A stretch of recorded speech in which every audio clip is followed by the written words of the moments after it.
Hello all, welcome to சுமிஸ் health and beauty. Soya பீன்ஸ்லேருந்து தயாரிக்கப்படுற ஒரு உணவுப் பொருள் தான் மீல் மேக்கர்.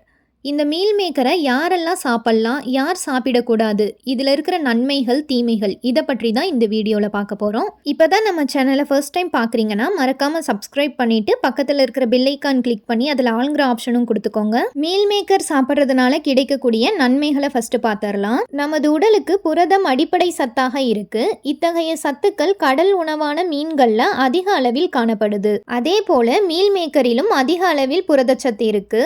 இதனால் சைவ உணவு உண்பவர்கள் இதை இறைச்சிக்கு மாற்றாக எடுத்துக்கொள்ளலாம். குறிப்பா புரோட்டீன் குறைபாட்டால் அவதிப்படுபவர்களுக்கு மீல் மேக்கர் ஒரு வரப்பிரசாதம் என்று கூட சொல்லலாம்.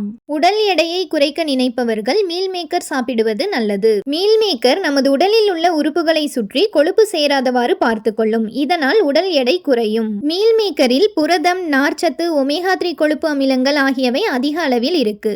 இவை அனைத்தும் இதய ஆரோக்கியத்திற்கு மிகவும் நல்லது. இந்த சத்துக்கள் எல்லாம் உடலில் கெட்ட கொலஸ்ட்ரால் அளவை குறைத்து நல்ல கொலஸ்ட்ராலின் அளவை அதிகரிக்கும். பெண்களின் ஈஸ்ட்ரோஜன் ஹார்மோன் அளவை அதிகரிக்கும் தன்மை இந்த மீல் மேக்கர்ல இருக்கு. பெண்களுக்கு எலும்பு தேய்மானம், மூட்டுவலி போன்றவை ஏற்படாமல் தடுக்க சோயா உணவுகளை எடுத்துக்கொள்வது நல்லது.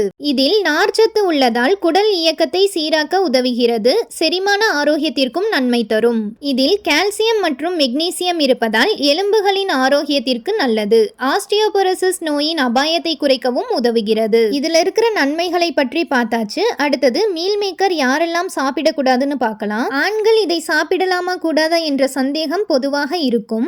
மீல் மேக்கர் ஈஸ்ட்ரோஜன் எனப்படும் ஹார்மோனை அதிக அளவில் உற்பத்தி செய்து. இந்த ஹார்மோன்கள் பெண்களுக்கு அதிகம் தேவைப்படக்கூடிய ஹார்மோன்களாகும். இந்த ஹார்மோன்கள் ஆண்களின் உடலில் அதிகம் சேர்ந்தால் ஹார்மோன்களின் சமநிலை மாறி விந்தணு கோளாறுகளை ஏற்படுத்தும். இதனால் மலட்டுத்தன்மை ஏற்பட வாய்ப்புகள் உண்டு. எனவே ஆண்கள் மீல் மேக்கர் உணவுகளை தொடர்ந்து அதிகமாக சாப்பிடாமல் சீரான இடைவெளி விட்டு அளவாக சாப்பிட்டு வந்தால் அது நன்மைகளை கொடுக்கும். ஹைப்பர் தைராய்டிசம் இருக்கிறவங்க மீல் மேக்கர் சாப்பிடக்கூடாது.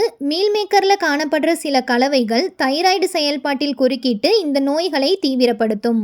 ருசிக்காக மீல் மேக்கர் அடிக்கடி சாப்பிட்டு வந்தால் நீங்களே புற்றுநோய் செல்களுக்கு ஊட்டம் கொடுக்கிறீர்கள் என்று அர்த்தம். ஏனெனில் இதை அதிகம் சாப்பிட்டால் புற்றுநோய் செல்கள் நிறைய உற்பத்தியாக காரணமாகிவிடும். மீல் மேக்கரை அதிகமாக சாப்பிடுவது புற்றுநோய் செல்கள் அதிக அளவு உற்பத்தியாக வழி செய்கிறது. மீல் மேக்கரை குழந்தைகள் அதிகம் சாப்பிடுவது ஊட்டச்சத்து குறைபாடு மற்றும் உடல் ஒவ்வாமைகளை ஏற்படுத்தும். அதிகமாக மீல் மேக்கர் சாப்பிட்டால் சிறுநீரக கற்கள் ஏற்படும் அபாயம் உங்களுக்கு தெரியாமலேயே மீல் மேக்கரால் உருவாகி வருகிறது. தாய்ப்பால் கொடுக்கும் பெண்கள் மற்றும் கர்ப்பிணி பெண்கள் மருத்துவர்கள் பரிந்துரை இல்லாமல் மீல் மேக்கர் சாப்பிடுவதை தவிர்க்க வேண்டும்.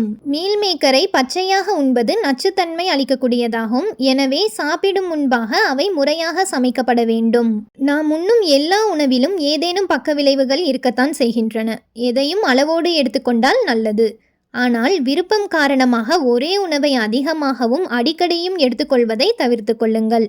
இந்த வீடியோ உங்களுக்கு யூஸ்ஃபுல்லாக இருந்தால் மறக்காமல் நம்ம சேனலை சப்ஸ்கிரைப் பண்ணிடுங்க. தேங்க்ஸ் ஃபார் வாட்சிங்.